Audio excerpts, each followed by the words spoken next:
નમસ્કાર મિત્રો, જેતપુર ન્યૂઝમાં આપનું સ્વાગત છે। અમદાવાદ શહેરની 7th ડે સ્કૂલમાં બનેલ ઘટના કે જેમાં નયન સંતાણી નામના વિદ્યાર્થીની હત્યા નિપજાવવામાં આવી હતી। ત્યારબાદ લોકોમાં ભારે રોષ ફેલાયો હતો અને જેતપુર શહેરમાં પણ સમસ્ત સિંધી સમાજ દ્વારા એક મૌન રેલીનું આયોજન કરવામાં આવ્યું હતું, જે જેતપુર શહેરના કણકિયા પ્લોટમાં આવેલ કનકેશ્વર મહાદેવ મંદિરથી તાલુકા સેવા સદન સુધી મૌન રેલીનું આયોજન કરવામાં આવ્યું હતું અને ત્યારબાદ મામલતદારશ્રીને આવેદનપત્ર પાઠવવામાં આવ્યું હતું કે નયન સંતાણી છે જેના હત્યારાઓને કડકમાં કડક સજા થાય અને નયન સંતાણી કે જેની હત્યા થઈ તે વિદ્યાર્થીને ન્યાય મળે તે બાબતે એક મૌન રેલી અને ત્યારબાદ આવેદનપત્ર પાઠવવામાં આવ્યું હતું। નવાજ ઘેરાણા, જેતપુર ન્યૂઝ, જેતપુર।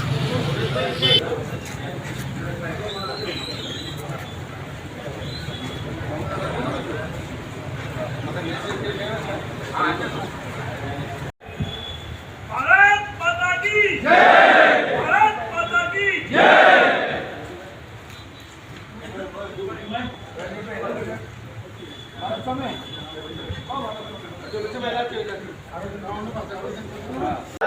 वंदे मातरम। न्याय आपो, न्याय आपो, न्याय आपो, न्याय आपो, न्याय आपो, न्याय आपो, न्याय आपो, न्याय आपो, न्याय आपो, न्याय आपो, न्याय आपो, न्याय आपो।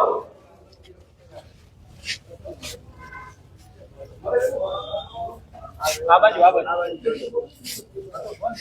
बस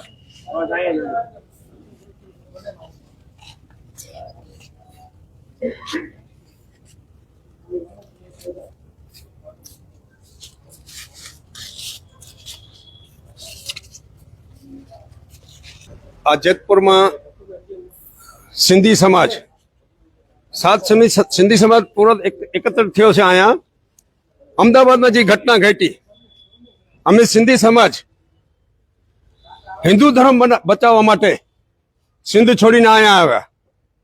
અહીંયા અમને કાંઈ સંતોષ મળ્યો નથી। અમારું બચ્ચો નાનું આવી ઘટના બની પૂરી ઇન્ડિયામાં અમારા સિંધી સમાજ જામનગર હોય, પોરબંદર બધેથી રેલીઓ નીકળી છે। અમે બીજો કાંઈ નથી માંગતા। આનાના બચ્ચાઓને જે તકલીફ પડી છે, જેટલો બની શકે એને સજાઓને સજા આપો, અમારી એટલી નિમ્ર વિનંતી છે। અમારી કોમ શાંતિપૂર્વક છે, અમે શાંતિથી કરી છે। અમારે બીજું કંઈ જોઈએ, અમે ઇન્સાફ જોઈએ। આ નાનું બચ્ચો અરે જે થયો છે એને જે જેટલા છે એને અપરાધીને તમે સખ્તમાં સખ્ત સજા આપો, એટલી અમારી નમ્ર વિનંતી છે। દેશ વિદેશમાં સિંધી સમાજમાં ખૂબ જ આક્રોશ છે અને સિંધી સમાજ અત્યંત દુઃખી છે, સમજી લેજો। આ સ્કૂલમાં જે બનાવ બન્યો છે તેમાં સ્કૂલનો સ્ટાફ, ટીચરગણ અને પ્રિન્સિપાલ સાહેબ પણ કાર્યવાહી થવી જોઈએ, સમજો। આ બાળક અડધી કલાક સુધી સ્કૂલના પાટનગરમાં એમને પડેલ હતો। એમના બા ત્યારે તેડવા આવ્યા ત્યારે તેમને ખબર પડી અને સ્કૂલ સ્ટાફે કોઈ પણ સપોર્ટ નથી કરેલ। એમના બા એમને ઓટો રિક્ષામાં હોસ્પિટલે લઈ ગયા। જય શ્રી રામ।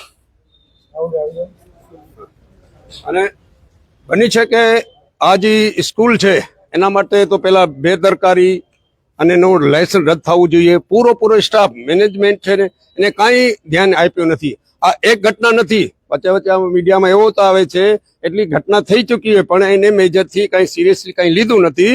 હવે નંબર વિનંતી છે, આવા સ્કૂલ હોય જ્યાં છોકરાની રક્ષક ન હોય, આવા સ્કૂલ બંધ થવું જોઈએ, એ અમારી નંબર વિનંતી છે।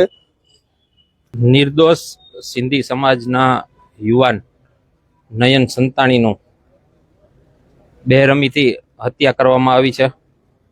આ હત્યાને સમગ્ર સિંધી સમાજ તથા સમગ્ર હિન્દુ સમાજ આ હત્યાની નિંદા કરે છે અને જે પણ આની અંદર દોષિતો હોય એને કડકમાં કડક સજા થાય।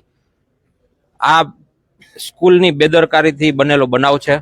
સ્કૂલના જે પણ લોકો આની અંદર દોષિત હોય એમને સખ્તમાં સખ્ત સજા મળે એવી સમગ્ર સિંધી સમાજની અને સમગ્ર હિન્દુ સમાજની પણ માંગ છે અને સરકારને પણ અમે રજૂઆત કરીશું કે સ્પેશિયલ પીપી મળે અને અમને ન્યાય મળે।